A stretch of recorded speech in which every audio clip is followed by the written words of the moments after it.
para o IBGE. Conhecimentos específicos. Então, saca só.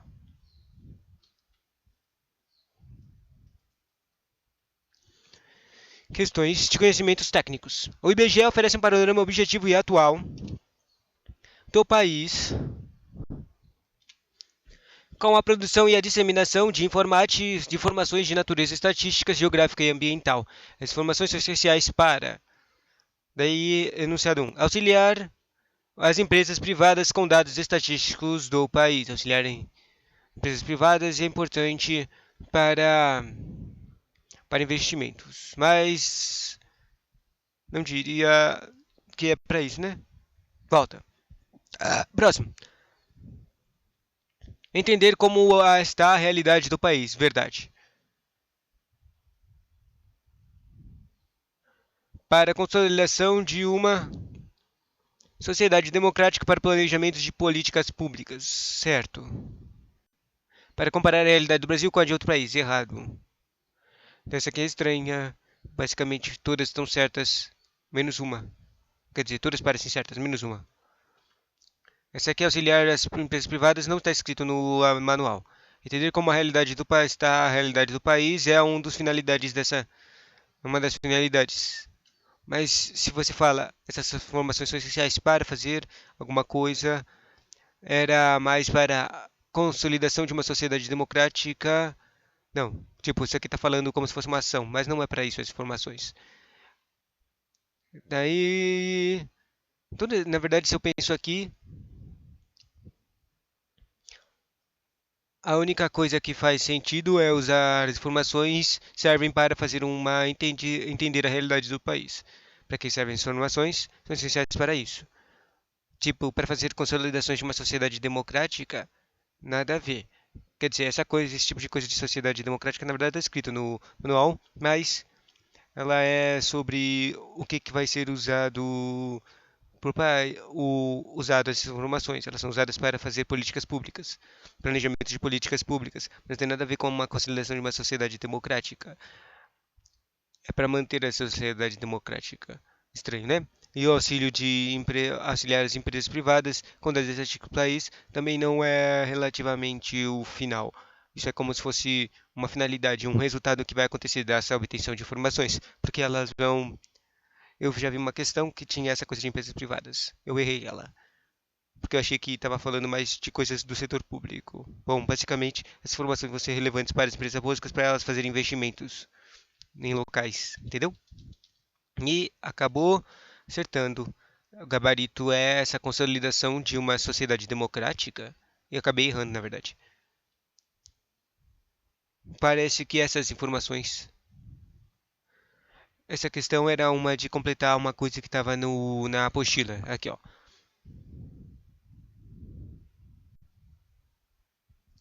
Tais informações são relevantes, confiáveis, são essenciais. Tá aqui, ó. São essenciais para a consolidação de uma sociedade democrática e para o planejamento de políticas públicas. Viu? Tava certo, né? Muito confuso isso aqui. Do jeito que está escrito aqui, todas elas são meio certas, só que do jeito que está escrito aqui, dá para fazer outros entendimentos, ou seja, estão ambíguas. A única que está escrita exatamente o que está na apostila é essa aí mesmo, de consolidação de sociedade democrática.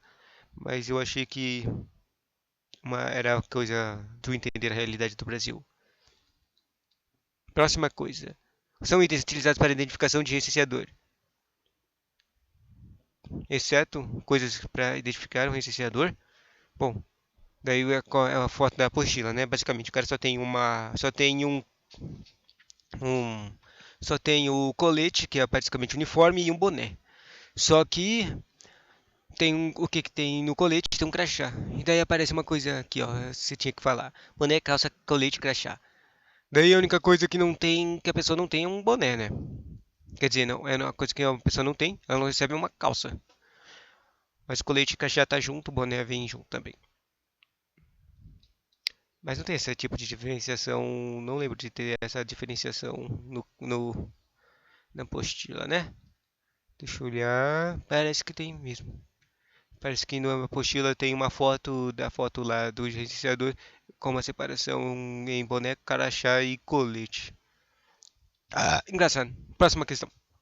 No dia a dia do trabalho de coleta de dados, poderão ser encontrados três tipos de edificações nos endereços observados em campo. Daí isso aqui eu acho interessante e importante. Basicamente é uma separação entre domicílio, que é onde as pessoas moram, um lugar que virou só não domicílio, sabe, tipo uma loja, um supermercado, entendeu? E o terceiro é um lugar que é loja junto com que é misturado, ou seja, ou é um, ou é dois, ou é um, dois, né? Daí fala aqui: moradia, comércio e estabelecimento. Domicílio, estabelecimento coletivo e unidade habitacional. Não? Edificações coletivas, domicílio, estabelecimento. A palavra que usa é normalmente o estabelecimento. Lá no lá no edital, lá no apostila, quer dizer. Daí eu só vou chutar, vou dizer que é domicílio, estabelecimento. Eles usam a palavra estabelecimento para dizer coisas de comércio, sabe? Estabelecimento e daí as edificações mistas, deve ser, eu acho que é a palavra usada para quando mistura domicílio com estabelecimento. Daí a resposta era D, acertamos. Três no edital, na apostila. Droga, eu fico falando no edital toda hora. Na apostila está escrito três tipos de edificações: edificações exclusivamente constituídas de unidades de residências, que são as casas, apartamentos, etc. Ou seja, onde moram as pessoas, daí chama de domicílio. Edificações exclusivamente constituídas de unidades que não são residências, escolas, coisas, postos e lojas. O mais fácil de entender é lojas e supermercados e coisas, também escolas, né? Esses lugares são conhecidos como estabelecimentos. E edificações mistas que podem conter domicílios e estabelecimentos. São misturados, né? Ou seja, se tiver uma pergunta de foda que fala para você identificar os locais que foram olhados, foram encontrados pelas pessoas. Daí eles vão colocar tipo um apartamento, uma escola e uma loja com um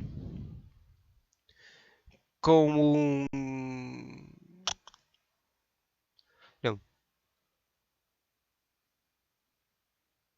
na verdade, eu acho que seria mais interessante se eles tivessem fazer uma pergunta mais difícil. Tipo, eles colocam uma lista de coisinhas e você, e daí ele coloca aquela coisa de verdadeiro ou falso, só que em vez disso, ele ia fazer você colocar na listinha se era moradia, se era domicílio, estabelecimento ou misto.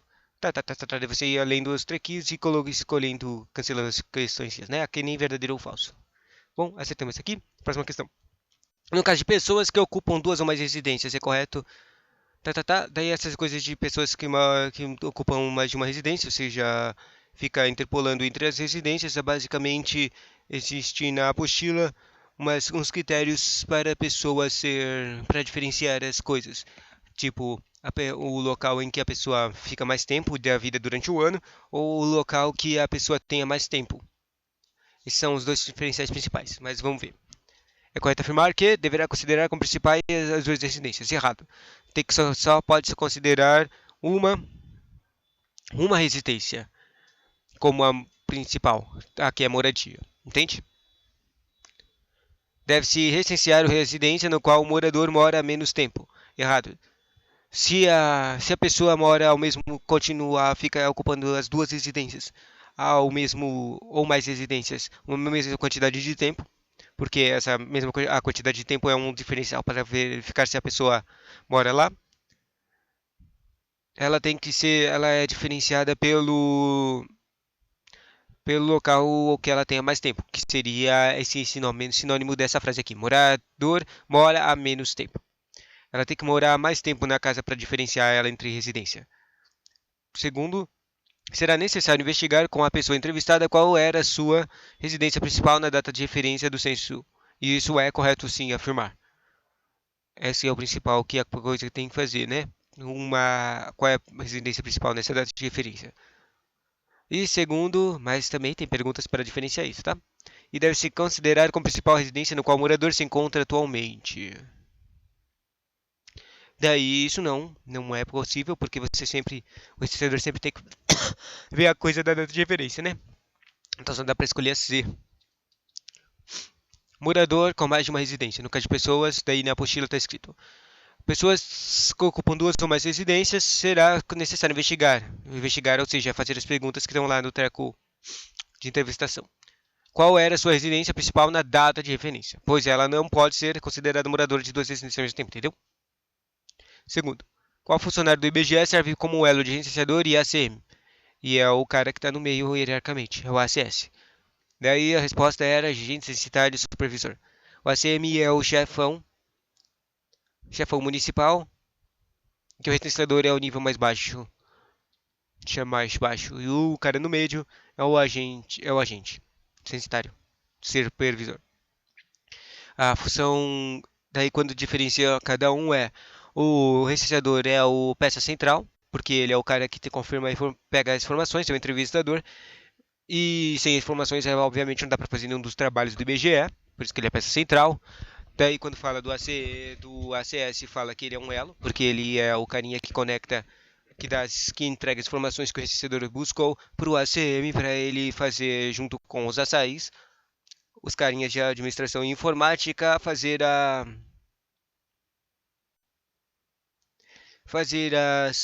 os trequinhos, fazer as considerações. E o ACM é o cara que é responsável administrativo da área municipal, entende? Basicamente basicamente separa os dois entre peça central, um elo e outro agente administrativo, supervisor, um agente administrativo. Próxima questão, qual é o local do trabalho do licenciador? O local de trabalho é o próprio setor censitário, é lá que ele vai trabalhar, mas essa não é a questão. A questão é onde é que ele fica, onde é que ele vai entregar as informações básicas, né? É o posto de coleta. Então, essa é uma questão que é meio que só dá para acertar se você entender o que está escrito lei seca da apostila, né? Do que é considerado local de trabalho, porque basicamente a pessoa vai trabalhar o local de trabalho. Uma pessoa, o local onde ela vai trabalhar é o setor censitário. Ela só trabalha lá, ela fica viajando pelo setor censitário que foi atribuído a ela, e esse é o seu trabalho, entrevistar as pessoas lá nesse setor. Mas o local onde ela volta toda hora, ou seja, a base, se chama posto de coleta. Então, qual é a diferenciação?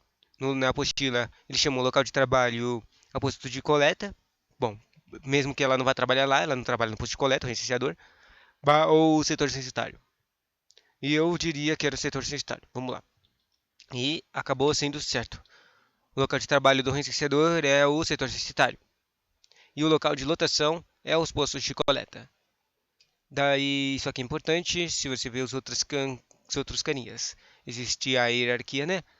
Onde é que trabalha o agente censitário municipal? Ele trabalha no posto de coleta. E o agente censitário supervisor, o cara que é chefe do recenseador. Esse aí é o diferente. Eu não tenho certeza. Esse é o cara que confunde. Porque eu acho que ele trabalha no posto de coleta, mas o principal também ele trabalha no setor censitário. Mas ele não dá para dizer que é setor censitário porque ele teria o supervisor ele tem que viajar entre vários setores censitários. Ele tem que pegar o carro e ficar viajando para tipo fazer as pesquisas geográficas entre os setores censitários. Mas eu diria que ele trabalha no posto de coleta também. Próxima questão. Qual é a principal função do agente censitário supervisor? É o elo, né? Daí ele fala auxiliar do ACM, nada a ver. Acompanhar, avaliar e, sobretudo, orientar os iniciadores. Acompanhar e avaliar, certo? Porque o agente censitário supervisor ele é responsável pelas contratações também dos recenseadores.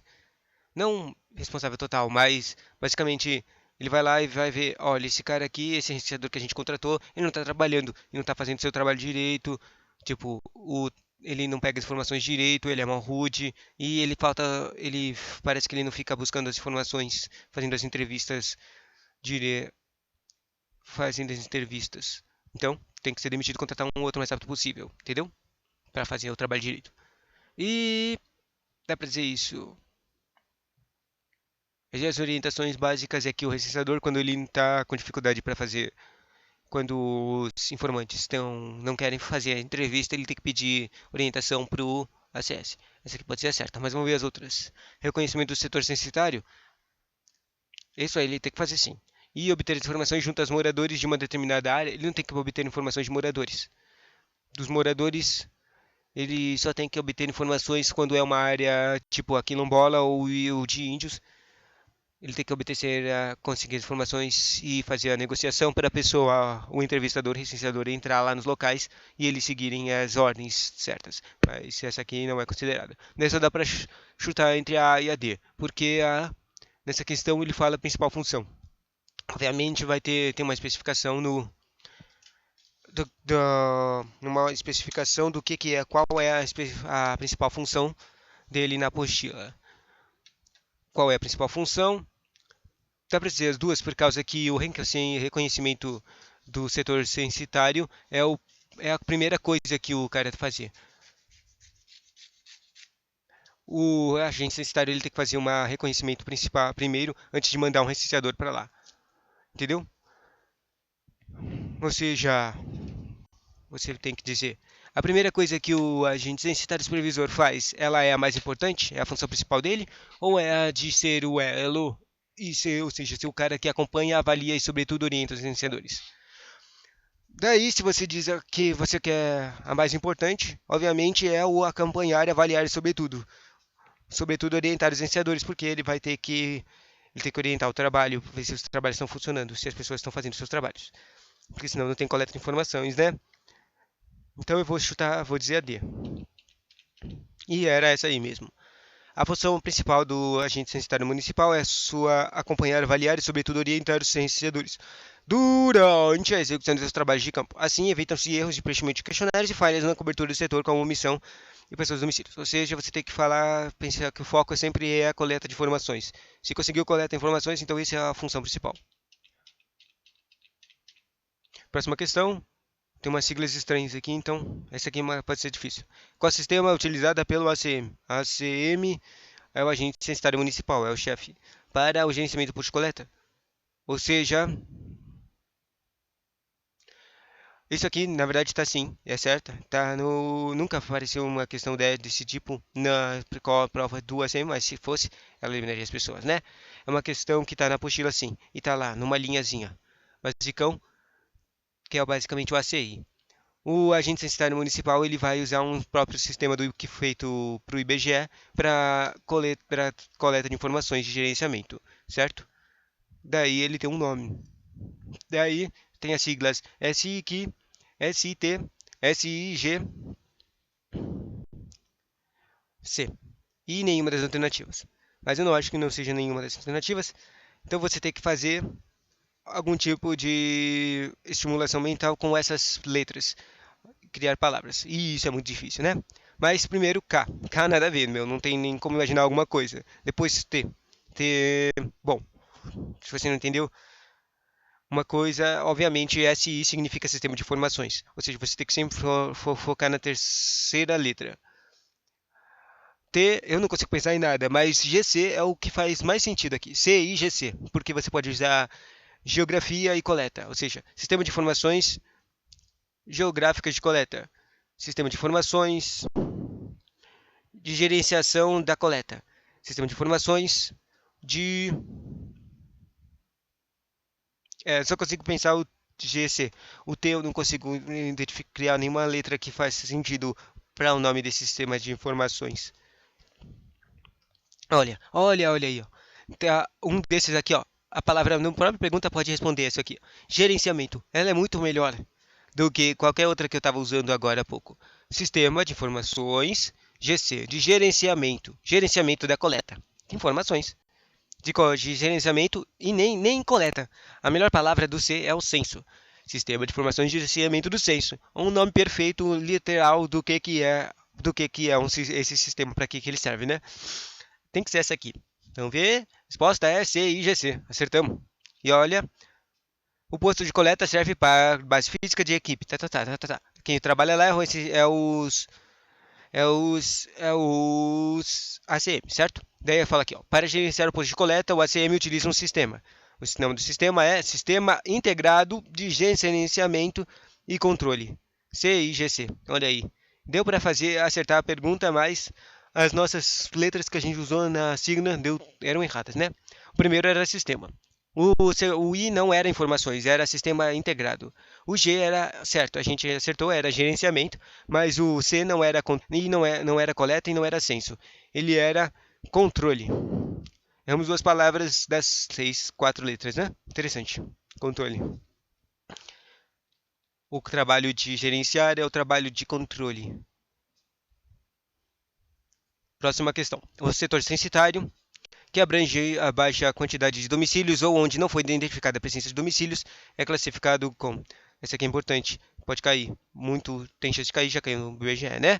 Aquelas questões de falar qual que é o setor, nome do setor censitário, como é que é a classificação do setor censitário entre os 7 que tem, né? Daí basicamente ou é um setor com baixa tem pouca urbanização, muita urbanização, ou seja, muitas casas e prédios ou poucas casas e prédios. Depois tem um setorzinho que é 1 quilômetro longe das áreas urbanas, depois tem a área rural, depois tem as áreas quilombolas e de índios, e basicamente é esses caras aqui. Daí fala aqui, qual que é que está pedindo? Baixa quantidade de domicílios ou onde não foi identificada uma presença de domicílios. Baixa e trecos é o baixo patamar domiciliar.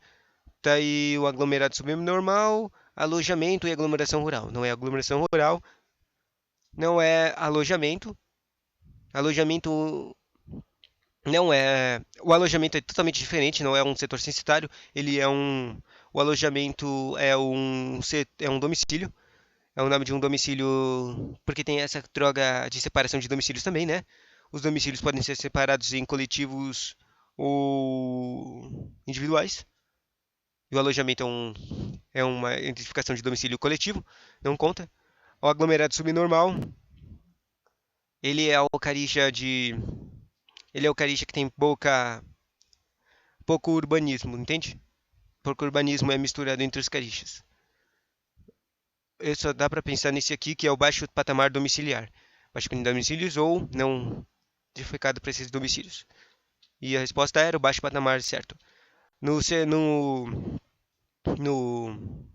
no, no na apostila, o setor baixo patamar domiciliar é identificado como um setor censitário que abrange baixa quantidade de domicílios ou onde não foi identificada uma presença de domicílios. Literalmente o que está escrito lá. Outra, próxima questão, julgue certo ou errado. A abordagem adotada pelo legislador será a mesma em todos os tipos de setores censitários. Isso está errado, porque basicão tem uma diferença entre os setores censitários, como é que a abordagem tem um jeito certo de agir e um jeito certo e errado de agir, basicamente. E o mais e a abordagem mais a diferenciação entre abordagens mais óbvia é a entre locais quilombolas e índios, em que você tem que pedir a permissão, né, tipos de chefes de aldeias ou trecos, para que você haja do jeito que não seja do mal, né? Contra a pessoa. Então, por isso está errado. Daí, dizendo aqui, essa questão pode ser ver na apostila num setor importante, dizendo como você requer cada um desses setores requer um tipo de abordagem específica do próprio recenseador, entendeu? As pessoas têm pensamentos diferentes. Próxima questão. Tem mais questão, cara.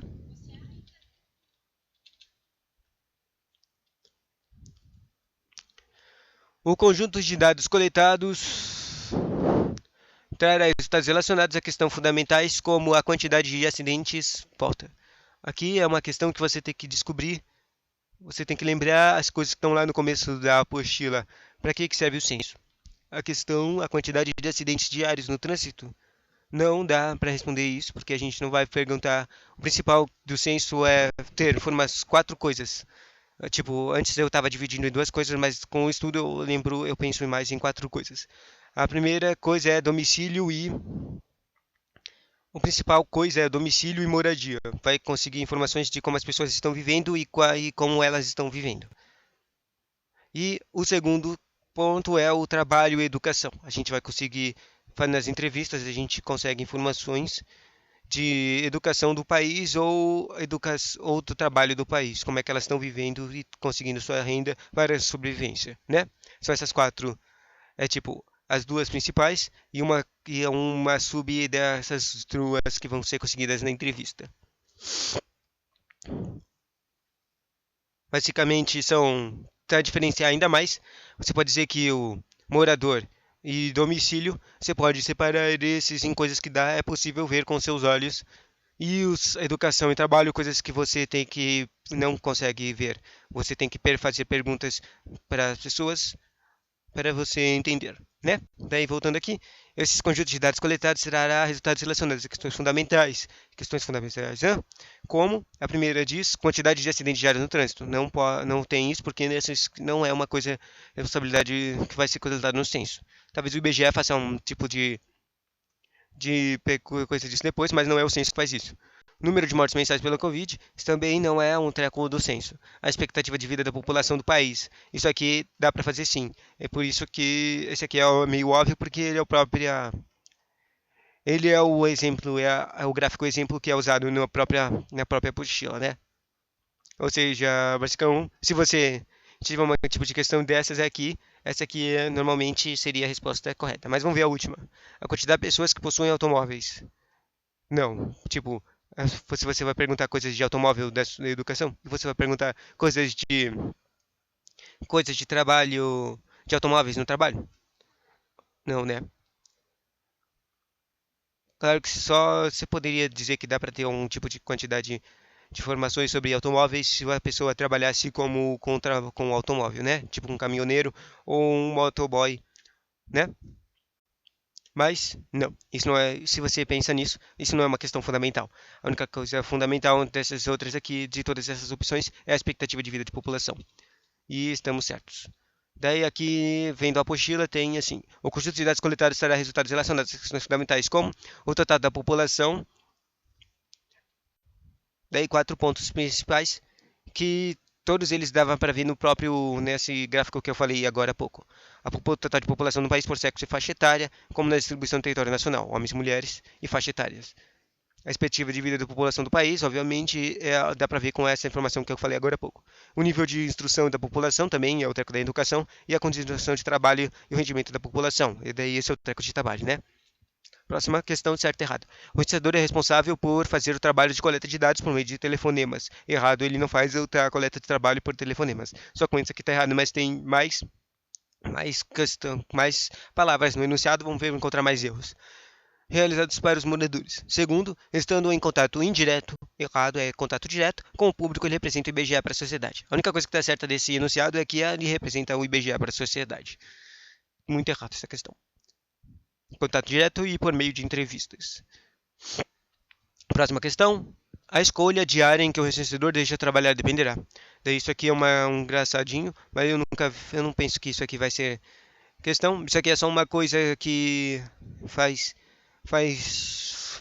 aumenta a força de vontade do recenseador, porque ele depois que ele se passar no concurso, ele tem que fazer um tipo de treinamento, né? Não sei quanto tempo durou o treinamento. Acho que provavelmente dura umas 2 semanas, um mês. Basicamente, antes dele começarem os trabalhos direito. E daí, por que que fala aqui, ó, a escolha diária. O recenseador, ele fez o trabalho, a entrevista dele, a prova dele e escolheu o lugar que ele quer trabalhar. Basicamente, nesse local vai se ter várias áreas e sub-áreas para ele recensear. E é isso o básico disso. Se você quer trabalhar em um local que praticamente seja mais fácil para você, ou seja, que você não vai ter muitos gastos em trânsito ou, sei lá, alimentação, você pode, você tem que ter um bom classificação final no seu treinamento. Ou seja, você vai ter que comparecer. Eu não sei como é que eles avaliam o treco, mas vamos falar coisas básicas para ter uma boa nota, né? Primeiro, comparecer todos os dias de treinamento. Segundo, fazer, se tiver um tipo de prova final, fazer ela, estudar para ela e fazer uma boa nota, certo? Que nem na prova do IBGE. Em terceiro, sei lá, ser ético, né? Ser bonzinho, né? Sei lá, ser um bom aluno. Eu não sei como é que dizer isso. Sei lá, tipo fazer pergunta ao professor ou só tratar os outros com respeito. Acho que é isso, né? Ou seja, provavelmente como se fosse uma entrevista de emprego normal, né? Daí, você consegue uma classificação. Obviamente tudo isso foi um chute, então eu não sei como é que eles fazem a classificação do treinamento. E daí você vai ter uma prioridade de pontos e vai ganhar uma prioridade na escolha da sua área de recenseamento. Ou seja, se você passou na prova, e daí você vai para o seu lugar e você vai poder escolher algum local para você recensear que é perto da sua casa. E você vai ter menos custos de viagem, ou você nem vai precisar pagar, comprar coisas de alimentos. Você pode, tipo, fazer um recenseamento super de boa por causa que você mora nesse local. Então você pode ficar viajando entre sua casa e o local de recenseamento, né? Umas coisas legais. Daí aqui, volta aqui, eu fiz um monte de comentários da pergunta, mas sem ler a pergunta. Os enunciados dizem: a escolha de área depende de sua classificação final na avaliação de treinamento. Isso aqui está certo. Daí ele fala da sua pontuação final na prova objetiva. E na verdade isso aqui está certo também. Porque a sua pontuação na prova objetiva que vai depender, vai levar você para os treinamentos. É um trequinho que dá um gerenciamento, tipo, eles sabem que a pessoa, ela estudou para a prova, né? Ela só é o ponto inicial, ela aumenta o ponto inicial que sai, eu acho, do treco. Pelo menos foi isso que deu para entender das indiretas das pessoas do IBGE quando elas falam disso. Mas, na verdade, isso não está escrito, já que isso aqui não está escrito, essa pontuação final da prova objetiva não está escrita na própria apostila, então pode-se considerar ela como não importante para a escolha diária, dependendo da escolha diária, né? O local em que mora não é importante. Eles não levam isso em consideração para a escolha de onde o recebedor vai trabalhar. E a idade também não é levada em consideração. Ou seja, só tem uma, a classificação final de treinamento.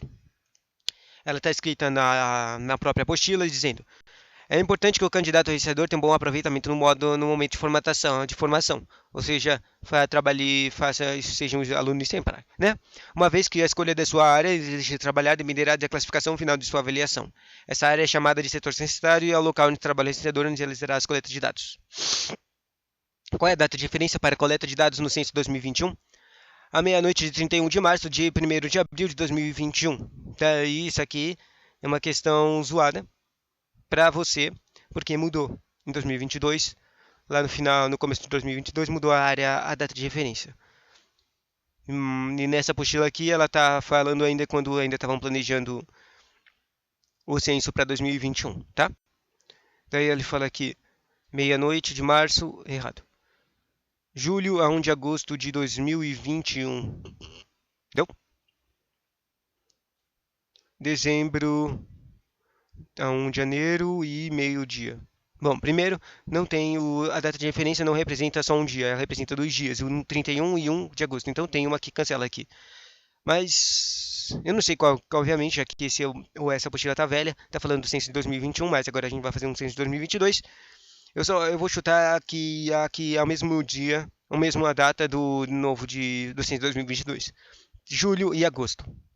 E acabou acertando, hein?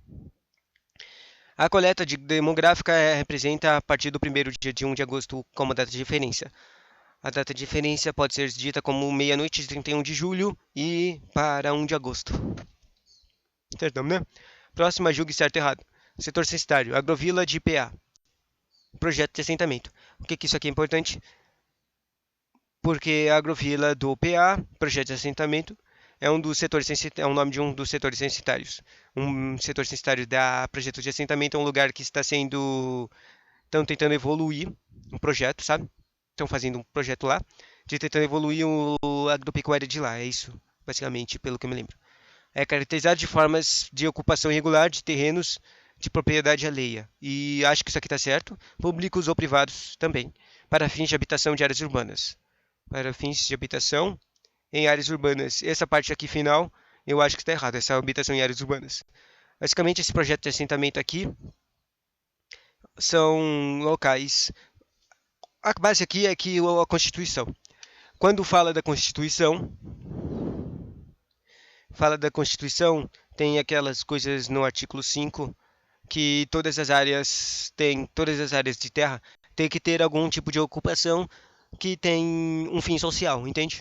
E daí só que tem pessoas ou seja, os agropecuários antigos lá, os caras que roubaram as terras dos indígenas, tudo lá, ficaram ricões, e eles continuam com as terras que eram dos índios, essas coisas, entende? Bom, basicamente tem todas aquelas maldades e coisas que acontecem, mas daí as pessoas não têm, assim como foi com o acontecimento da criação de favelas nas cidades urbanas e outras coisas, acontece a mesma coisa aqui. As pessoas não têm onde morar e onde, se elas tentam morar em qualquer lugar, as pessoas vão lá e tentam roubar todo o dinheiro delas, com todo o dinheiro delas e não e deixa elas impedir elas de viver com qualquer tipo de dignidade humana, entende? Daí essas pessoas são obrigadas a ir embora desses locais, que talvez seja o local de origem dela ou outro, e ir para um local onde elas criar um local onde elas possam viver. E esses são esses locais. Um projeto de assentamento seria um grupo de pessoas que acabou sendo obrigado para conseguir viver com dignidade e vida, indo para um local onde que não está sendo ocupado. Ou seja, ela não está sendo a propriedade que fala aqui no enunciado, a propriedade pública ou privada. Normalmente, tipo, eles criam problemas normalmente quando é pro privado, porque os carinchas são holocões. Tipo, eles querem. Eles vão lá e tentam destruir tudo, destruir a vida de todas essas pessoas, não dão a menor consideração para elas, né? Mesmo eles não estão usando a terreno que eles herdaram por roubo, né? É, pelo menos esse é o desculpa do mal, né? Tem aquela coisa de caçadas, mortes, né? Bom, ficar comentando dá um próprio trabalho, né? Bom, daí essas pessoas vão lá e essas pessoas que vão para esses terrenos que não estão sendo utilizados para um fim social e morando lá, elas são consideradas projetos de assentamento. Daí começa todo um trabalho para fazer esse lugar virar um local de vida das pessoas.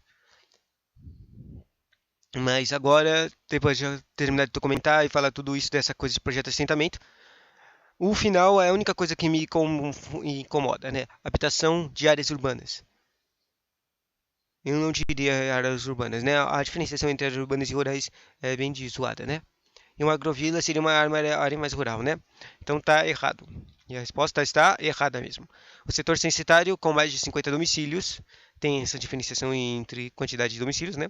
Que se encontram associados a projetos de assentamento. São localidades de habitação e população agrícola, produção agrícola, ou seja, foram criadas para fazer uma agrícola, né? Agrovila agrícola, caracterizada pelo adensamento pela concentração de domicílios de famílias em determinado assentamento rural. Ou seja, eu estava totalmente errado, mas errado nessa coisa aqui. Talvez essa coisa que eu expliquei seja o assentamento subnormal, né? Ah,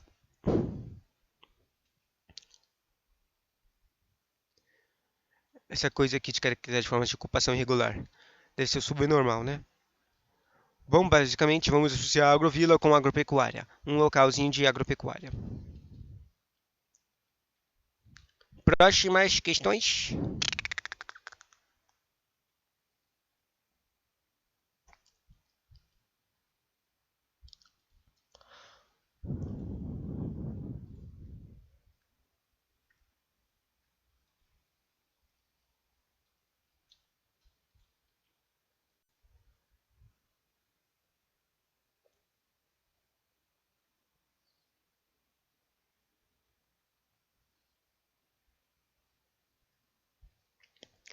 Agora há pouco eu estava fazendo questões de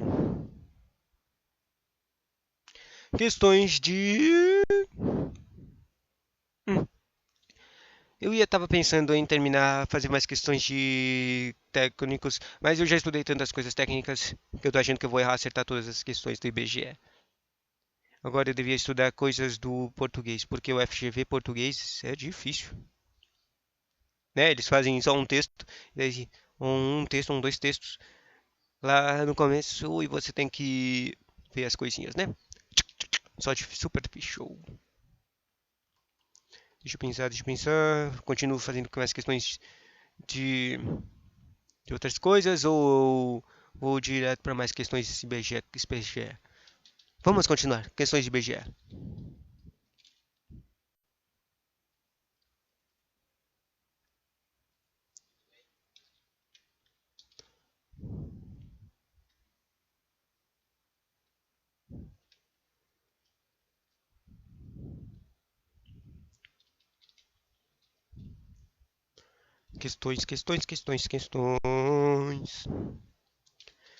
Questões.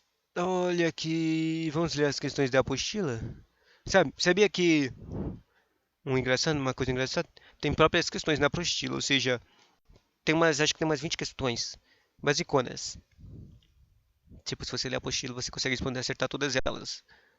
Quando eu me lembro quando eu fiz, eu acertei quase tudo, errei umas 3 questões. Das questões que eu comentei aqui, basicamente. Uma questão de apoio de moradia, as questões do setor censitário, as questões de educação. Umas coisas que tem subconceitos, subassuntos dentro delas, né? Vamos ver aqui. Julgue a informação a seguir. Tá, tá, tá. O IBGE oferece um panorama objetivo e atual do país com produção de disseminação de informações de natureza estatística, geográfica e ambiental. Missão de que diz o IBGE é quando identifica, mapeia e analisa o território, realiza a contagem da população e informa como a população vive. Esse conjunto de afirmações é verdadeiro. Faz tudo isso aí. O IBGE, daí essas informações que eu acabei de falar, está escrito na apostila como missão, dizendo a missão vai se concretizar quando o IBGE conseguir identificar, mapear e analisar o território, realizar a contagem da população, informar como a população vive e apresentar a evolução econômica a partir de estatísticas do trabalho e produção. Essa coisa de trabalho e produção é mais do censo que fez o censo que fez agropecuária, né? Foi em 2017. Próxima questão. Outra, o censo demográfico, a operação e a operação realizada a cada 10 anos para contar a população. É engraçado que tem questão sobre essa coisa do censo de 10 anos. Tipo, perguntar quando foi o último censo ou perguntar. Na verdade, eu tenho uma pegadinha que eu acho que seria sinistra. Sabe, antes do censo, eles faziam o censo demográfico lá. E tá na apostila, tá escrito quando foi o último censo. O censo demográfico de amostra. Ele foi lá em Minas Gerais, em uma cidadezinha que eu não lembro o nome. Daí eles podem perguntar quando foi o último censo, pá, e daí eles colocam uma coisinha para te confundir, que é quando foi o censo de amostra. Daí você vai lá e chuta e coloca quando foi o último censo, né? E daí você erra. O censo de amostra foi em 2021, tá? Foi em julho de 2021 em uma cidade lá em Minas Gerais, eu acho. Só não sei, não lembro que cidade é. Basicão, pra ver se dá certo, né? Bom, voltando, 10 anos. Daí se eles perguntarem quando foi o último censo, foi em 2010, tá?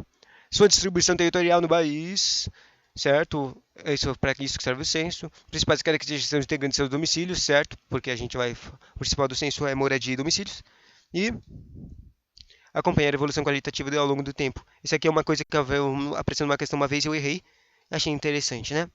Uma informação qualitativa da economia que estava escrito e estava certo. Esse aqui, qualitativa, eu também vou dizer que está certo. Tá tudo certo. Então, tá.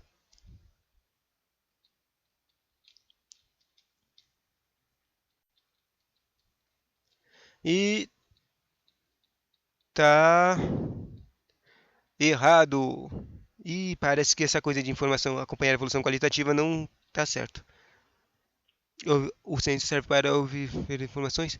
Na verdade, se eu penso no contexto dessa pergunta que está perguntando sobre o que o censo serve, não é para obter informações sobre evolução qualitativa, né? O censo é para conseguir informações sobre geográficas e estatísticas da educação, moradia e trabalho. Com elas dá para fazer um teste evolutivo, né? Mas não é isso que ela é a finalidade, né? Próximo. O gabarito diz: é falso por causa que, entre as principais pesquisas feitas pelo IBGE, encontra o censo demográfico, que é uma operação realizada a cada 10 anos. Contar população para contar a população, coisa que estava ali. Obter informações sobre as principais características e habitantes de seus domicílios também.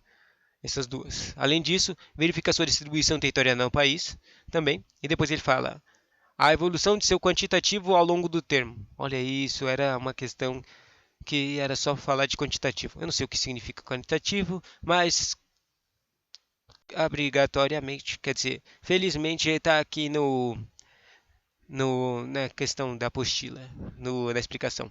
Dados quantitativos pode-se dizer que são fatos concretos. Números, dados quantitativos são estruturados e estatísticos, ou seja, eles formam base para tirar conclusões gerais de sua pesquisa.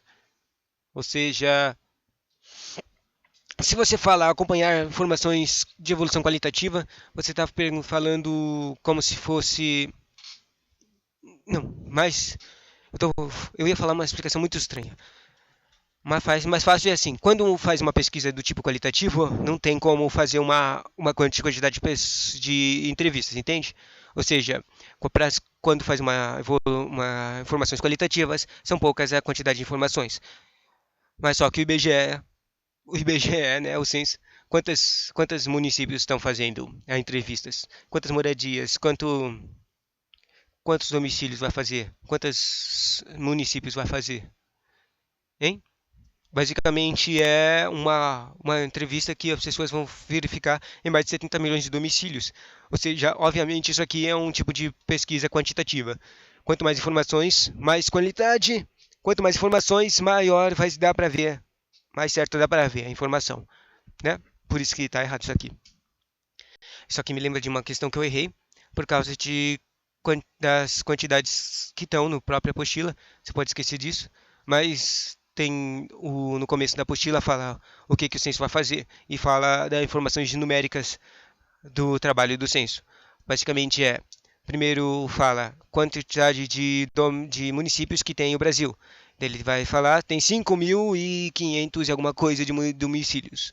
Depois ele quanto de distância tem o Brasil que vai percorrer, ou seja, quanto de quilômetros, juntando todos os recenseadores, vai percorrer para fazer o recenseamento. É uns 70 milhões de quilômetros, não, era 80 milhões de quilômetros, 80 alguma coisa, né?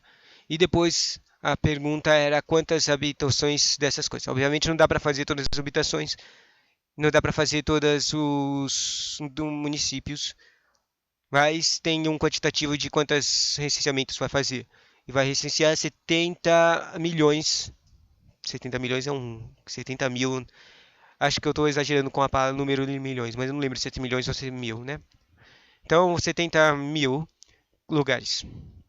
Próxima questão.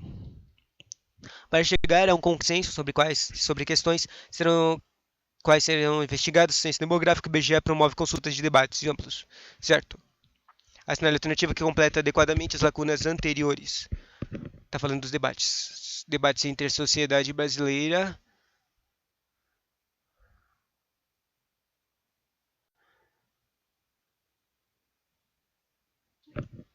Sociedades.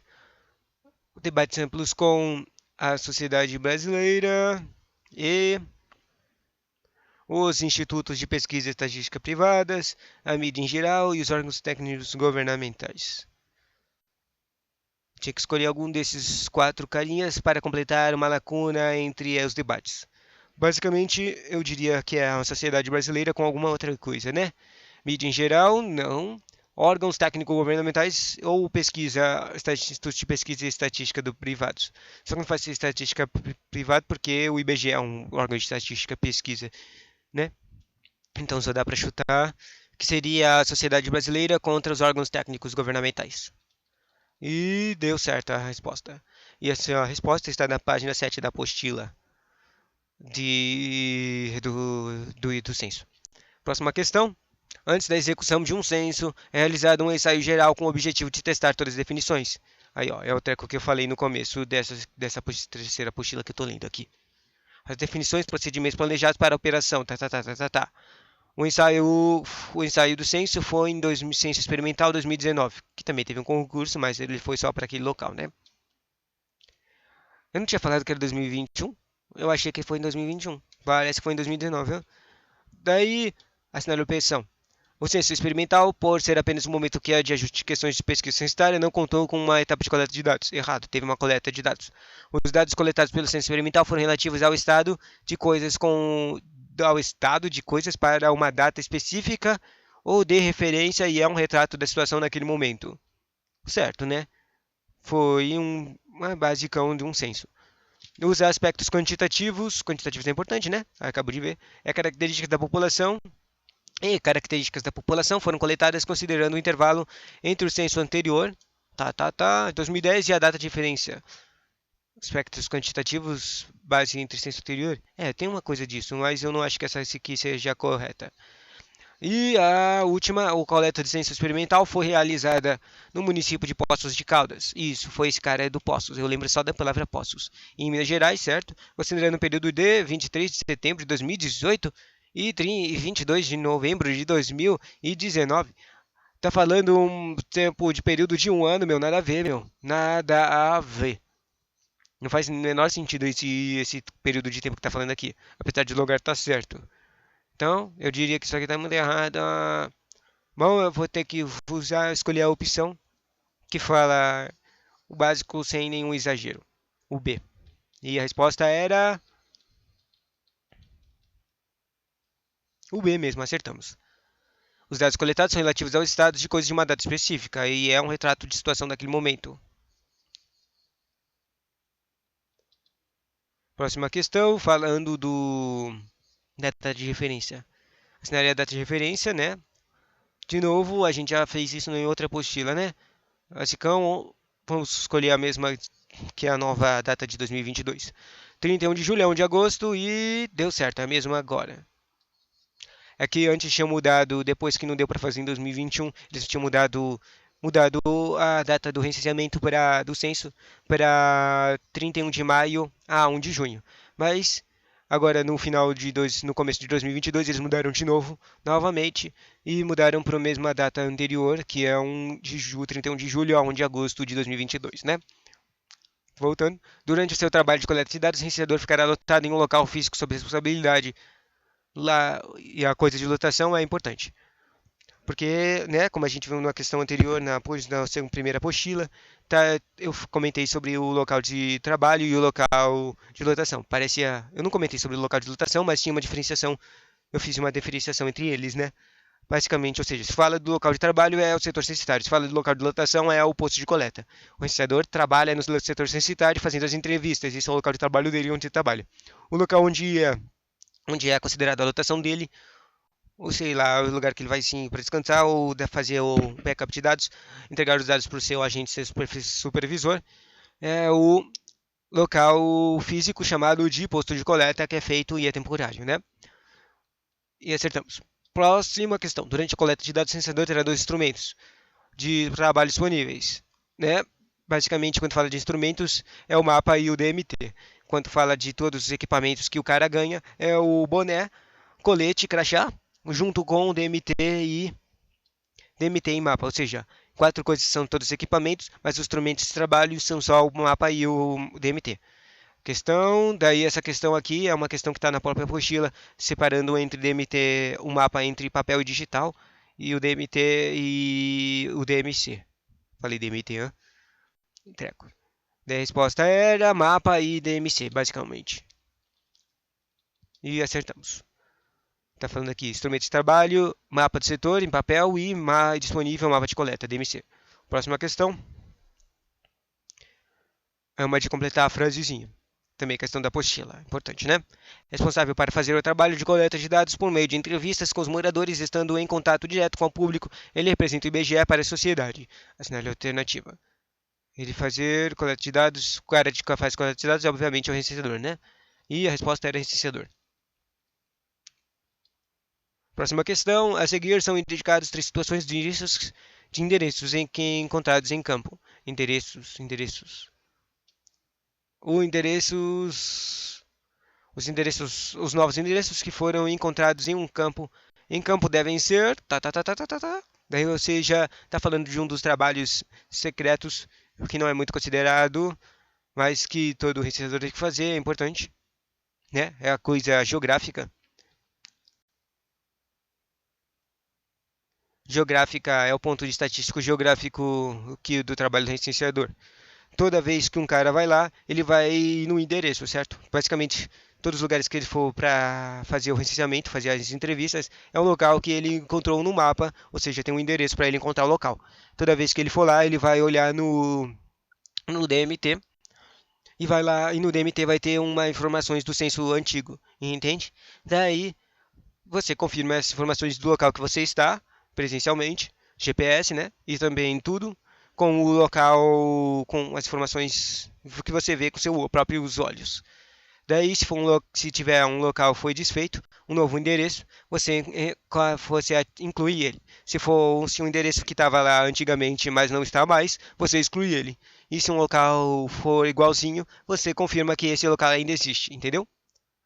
Daí é isso que eu tinha que fazer nessa questão, completar com as funções do DMT as trequinhos. Ou seja, quando são novos endereços, obviamente você tem que incluir esses trecos. Quando são endereços que são iguais, ou seja, continuam presentes em campo, você tem que confirmar que eles ainda existem. E quando foram endereços que desapareceram dos 10 anos atrás, você exclui eles do mapa digital. Entendeu? Faz assim.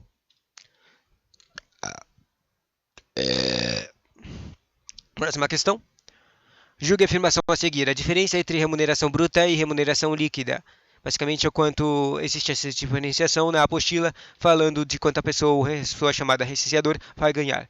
Basicamente, ela só faz uma separação entre que remuneração bruta é o quanto vale quanto vale, ou seja, um valor imaginário que você nunca vai tocar. E a remuneração líquida é quando a gente vai pagar para você. Por quê? Porque a gente vai ter que fazer, a gente é uma empresa pública, nós, IBGE, somos empresa pública e temos que pagar as suas coisinhas da Previdência Social, né? O INSS e o seu imposto de e o seu IRPF, o seu imposto de renda de pessoa física também. Temos que pagar essas coisas lá, então você não vai ver esses valorizinhos. E descontando esses valorizinhos e pensão alimentícias, você vai receber um valor chamado remuneração líquida, né? Para todo mundo é assim, na verdade. Ninguém recebe o valor bruto das coisas, porque todos os carinhas, se eles não forem caras loucões contra a lei, eles fazem um desconto de INSS básico e devolvem para você uma remuneração líquida. É o percentual que está na própria lei. Ou seja, vou lendo de novo a questão. É uma questão de certo e errado. A diferença entre remuneração líquida e remuneração bruta está nos descontos, certo? Se você desconta a remuneração bruta, vira remuneração líquida. O INSS, tais como INSS, RPF, pensão alimentícia e valores de produção recebidos indevidamente.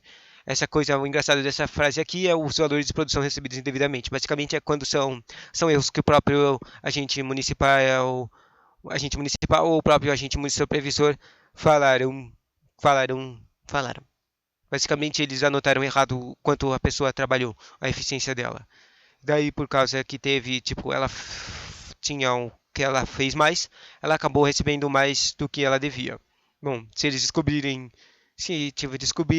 eles vão lá e fazer o desconto depois dessa coisa. Mas se não descobrirem, né, você deu sorte. Tá. Tá certo isso aqui. Mas normalmente eles consideram a remuneração líquida só aquela coisa de INSS, RPF e pensão alimentícia.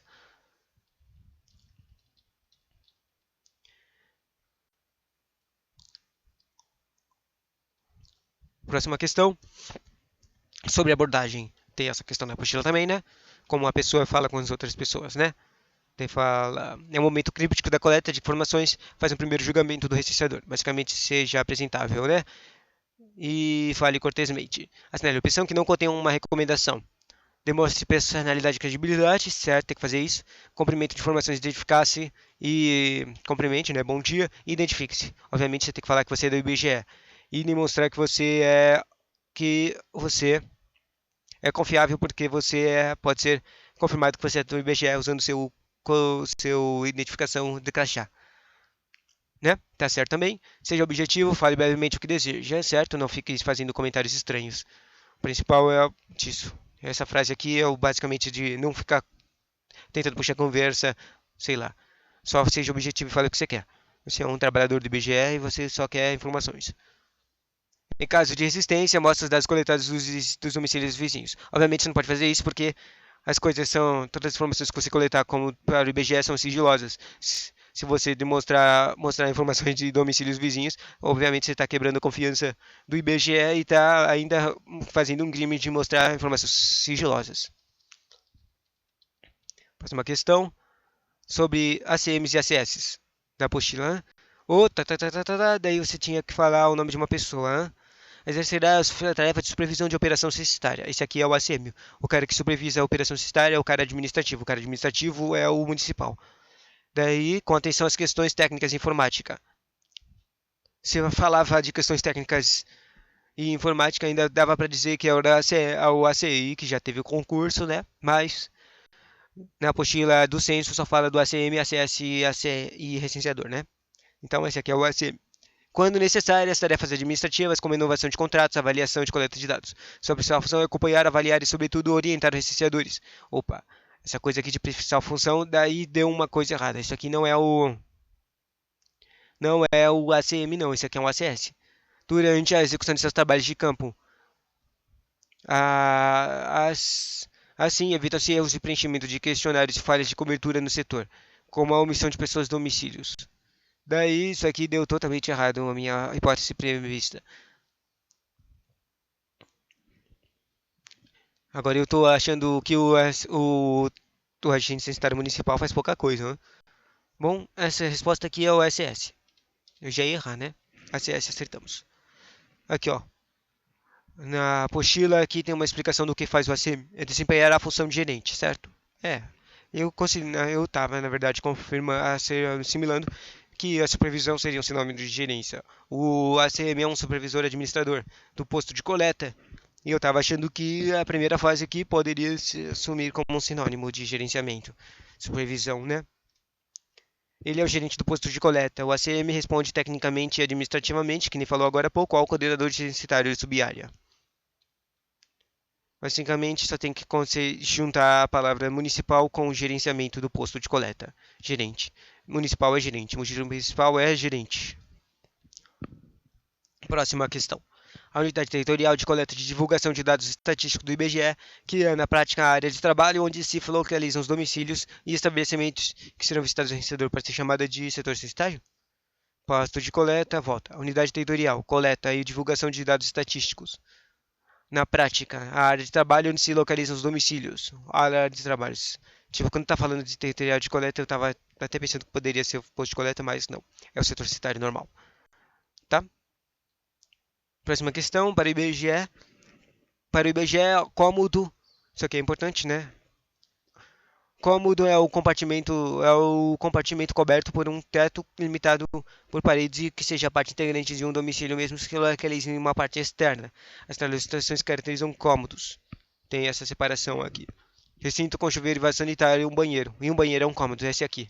Tipo, usou um sinônimo de banheiro para falar, né? Esse aí. Daí ele fala garagem. Garagem. Espera. São assinale as opções que caracterizam cômodo. A cozinha americana também tá lá na apostila, mas ela me confunde ainda. Corredores entre cômodos não são cômodos. Varanda aberta não é cômodo. Então esse aqui tá no próprio apostila dizendo que não especificamente que não é cômodo. A varanda não é cômodo. Corredores não é cômodo. Cozinha americana eu acho que é aberta demais e não é considerado cômodo. Recinto com chuveiro e vaso sanitário é um banheiro, ele é cômodo. E a garagem eu acho que é cômodo. Mas daí estaria dizendo que são cômodos. Tudo é cômodo. Eu só vou chutar banheiro mesmo. A resposta é banheiro. Parece que garagem não é considerada cômodo, hein? Brasileiro. Tá. Banheiro é um cômodo e seja exclusivo de moradores de domicílio destinado a banheiro que possui chuveiro ou banheira. Tá? Atenção. Não são considerados cômodos. Aqui, ó. Não são considerados cômodos. Varandas abertas não são, garagens não são, compartimentos não residenciais não são cômodos, cozinha americana não são cômodos e mezaninos não são cômodos. Sabe qual é o coisa que você usa básico para diferenciar esses caras aqui? É basicamente se eles estão abertos, ou seja, se é um lugar que não dá para se fechar, ou seja, não tem uma porta. É isso. O mezanino não tem porta, o varanda aberta não tem porta, o garagem dá para se assumir que não tem porta, porque normalmente as garagens elas são abertas. Quer dizer, a maioria das garagens são abertas, só algumas têm aquelas portões. E há compartimentos não residenciais, obviamente, não são cômodos. Próxima questão, última. Para compor a relação entre moradores de um domicílio, é fundamental que os próprios moradores definam uma pessoa responsável pelo local. Essa pessoa será usada como uma referente para registrar os demais moradores.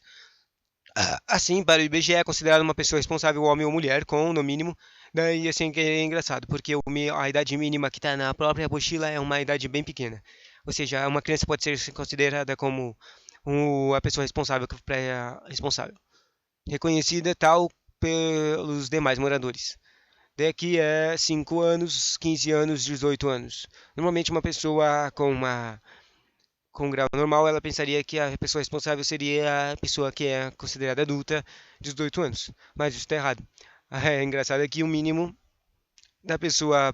de idade da pessoa responsável no domicíliozinho é uma criança de 12 anos, tá? Ah, acertamos. Esse é o mais engraçado. Para tornar possível o planejamento econômico e social da população, é preciso conhecer as características dos moradores da população. Para compor a relação entre os moradores de um domicílio, é fundamental que os próprios moradores definam uma pessoa responsável pelo local, e esta será usada como referência para registrar os demais moradores. Dessa forma, é considerada a pessoa responsável, homem ou mulher, com no mínimo de 12 anos de idade, reconhecida como tal pelos demais moradores. Se ela for reconhecida, ela é considerada o responsável, entendeu?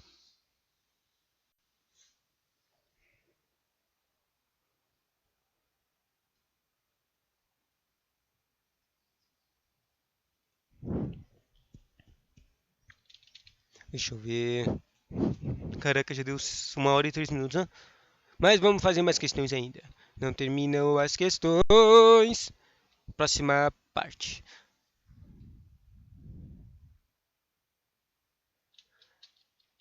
Essa aqui, já deu 1 hora e 3 minutos, eu já tô cansado. Só vamos ler tudo e gabarito. Pergunta e gabarito. Sem comentários, porque comentários demais. Faz tempo demais para o vídeo, né? O vencedor deverá coletar os dados de moradores e questionários específicos visitando alguns domicílios, todos os domicílios particulares e coletivos na sua área de trabalho, setor censitário, certo? A base disso é a página 16 da apostila. Segunda questão. Quando os conceitos de censo demográfico, os domicílios classificam-se em... a classificação é entre particular e coletivo. Um gabarito diz. Conceito de domicílio e coletivo e particular. Isso aqui é importante. Coletivo é uma instituição ou estabelecimento onde a relação entre pessoas nele se encontram na data de referência, registrando-se as normas de subordinação administrativa. Nota-se que as pessoas que ali se encontram podiam ser residentes ou não, por isso o domicílio pode ser caracterizado como coletivo ou sem morador, na data de referência. Os exemplos desses caras são os abrigos, orfanatos e hotéis. Também pode ser considerado um coletivo, um local tipo que a pessoa está morando pela escola ou está morando morando militarmente, sabe? Foi chamado militar e daí ele foi morar num domicílio coletivo. Daí, e o particular são os exemplos de casas, apartamentos, edifícios e a parte de hotéis. Também, isso aqui é um confuso, né, de hotéis com a parte de hotéis, mas são basicamente locais que são alugados para moradia, entendeu? Habitações em cortiços, casas de cômodos, habitações indígenas sem paredes ou molocas, também são consideradas particulares. Também são considerados domicílios particulares as habitações em espaços improvisados. E essas habitações podem se localizar dentro de estabelecimentos sem instalações destinadas à moradia, dentro de grutas, ruínas, tendas são improvisadas também. Domicílio particular é o domicílio que foi construído para habitação ou que é utilizado para esta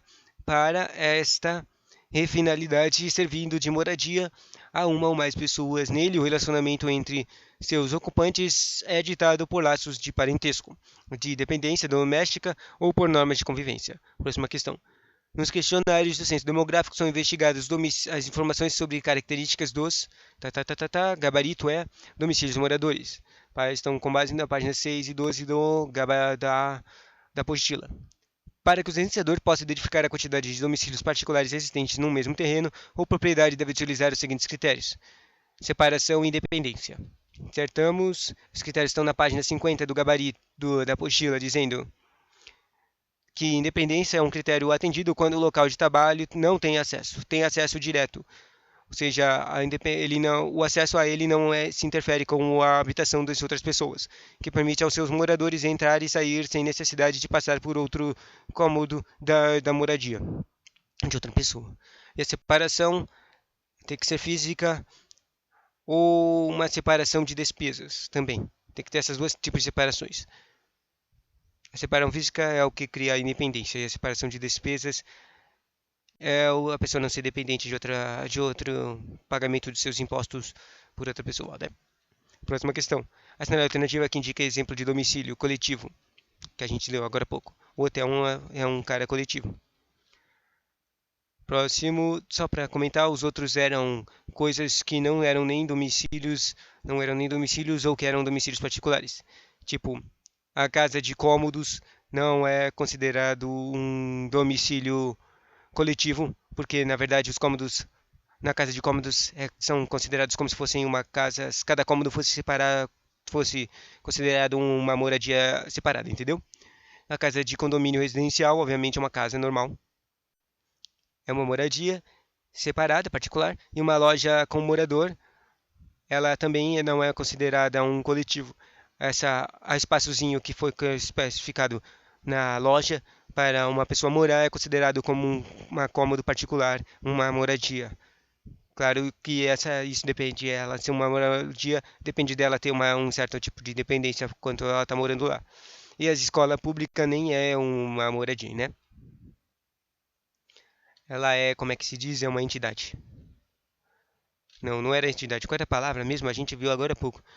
Entidade, estatística. Não esquece, não vou tentar lembrar. Próxima questão. Algumas regras devem ser seguidas com a condução, com êxito. Para a condução, com êxito de entrevista, assinale a alternativa que não é uma coisa delas. O gabarito diz que não é para se comentar as respostas, informações de vizinhos, estipulando a participação. Obviamente, isso não é permitido por causa que isso é quebra de sigilo. Com base na página 25, de coisas que não são permitidas, coisas que não se deve fazer e coisas que não se deve se revelar.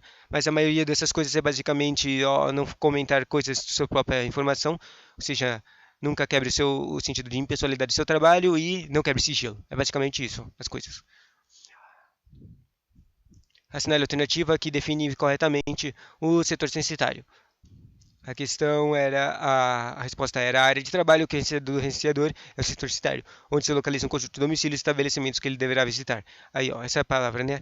A escola pública era um estabelecimento recenseado aos seus moradores. Isso aqui é com base na página 34 da apostila do censo. Próxima questão.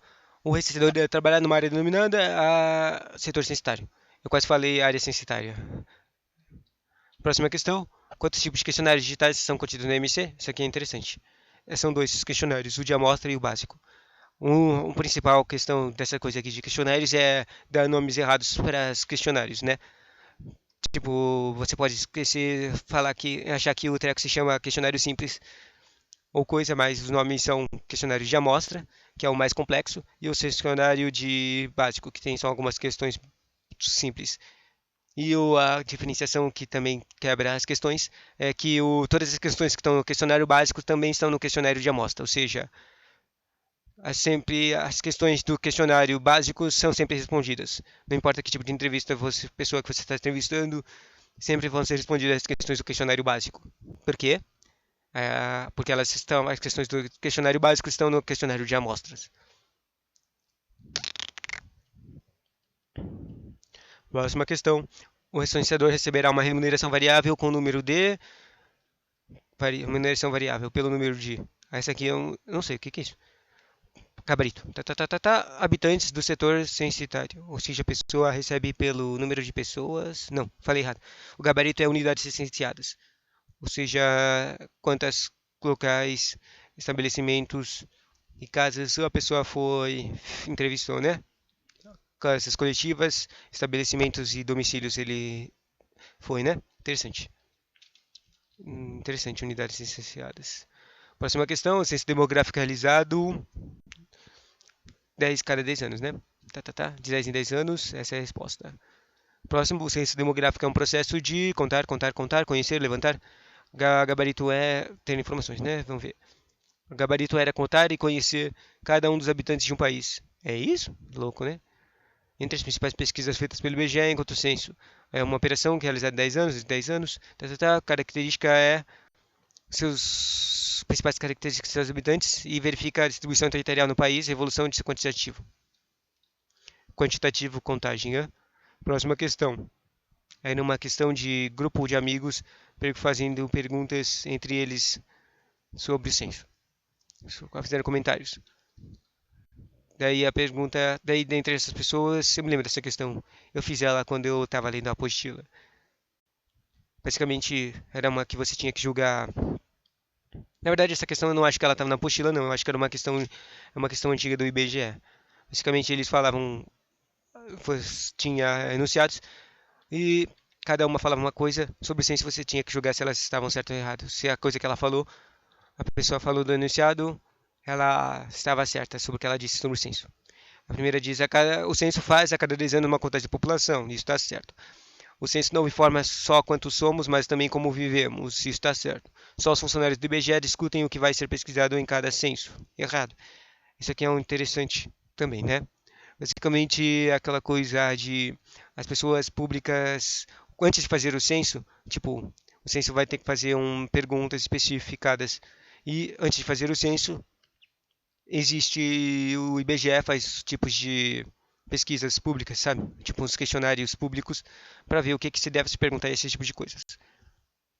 E, obviamente, esse treco é público, então não é só que está errado porque ele está falando só dos funcionários. E o último, através da ciência, a população brasileira conhece a realidade do país. Ou seja, tem três pessoas certas aqui.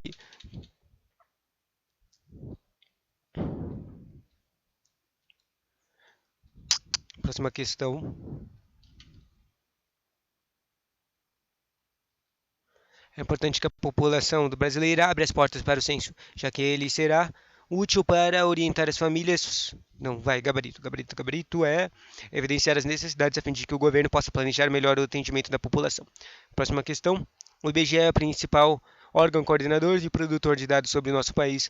Sabe-se que o IBGE, gabarito, sabe-se que IBGE significa. Uma questão sobre o que é o IBGE. Instituto Brasileiro de Geografia e Estatística. Tá até no nome, né? Tipo, na sigla tá debaixo do nome do IBGE. Próxima questão. Durante a realização do demográfico, os trabalhos de coleta de dados abrangerão todo o território nacional em domicílios localizados em quantos municípios? Ou seja, essa é uma questão de pegar mesmo, porque você tem que lembrar o número exato de domicílios, de municípios. Bom, eu sei que os municípios são 5.500 alguma coisa. Então, eu saberia a resposta dessa. Ainda bem que eu aprendi isso. Daí isso aqui está na frase. No censo de 2021, o IBGE verificará 70 milhões de domicílios brasileiros espalhados por mais de 8,5 milhões de quilômetros quadrados do nosso território brasileiro para conhecer a situação de vida de população de 5.568 municípios em um distrito estadual de Fernando de Noronha e seu distrito federal. Também, um trabalho gigantesco que envolve milhares de pessoas, né? Próxima questão. Júlia e Roberto conversam de novo, outra questão de conversas, de informações, né? Com dúvida há quantos anos ele foi realizado. Pode-se informar que Júlia e Roberto que o censo demográfico é uma pesquisa realizada com periodicidade de 10 em 10 anos. Simples, né? Próxima questão, edificar atividades. Dentre as atividades, coisas que fazem o IBGE. O gabarito é 1, 2, 4. Ou seja, o IBGE identifica e analisa o território brasileiro, realiza a contagem da população e mostra a evolução econômica do país através do trabalho de produção das pessoas. Essa aqui eu tinha errado anteriormente, né? Próxima questão. Qual é a missão do IBGE? Gabarito é... retratar o Brasil com informações necessárias aos conhecimentos de sua realidade e exercício de cidadania, certo? E última questão. Em 2021, o IBGE, daí você tinha que completar a frase. E daí eu vejo aqui... Gabarito é o 13º censo demográfico. Nossa, já tem censos há 130 anos, né? O IBGE realizará o 13º censo demográfico, que será um retrato do corpo inteiro do país, após levantar o perfil de população das características dos domicílios. Ou seja, ele nos dirá como somos, quantos anos, quantos somos e como vivemos. O IBGE realizará o 13º censo demográfico. Na verdade, se você pensar e ver a sigla do censo, você vai ver que é tipo um X e traçadinho. É muito estranho, na verdade, a sigla, a imagenzinha do censo, né? Tá vendo? A imagem do censo é mó estranha. Ela são quatro linhazinhas com um trequinho no meio. Você pode pensar que isso aqui significa X e, né? Mostrem. E assim termina esse conteúdo.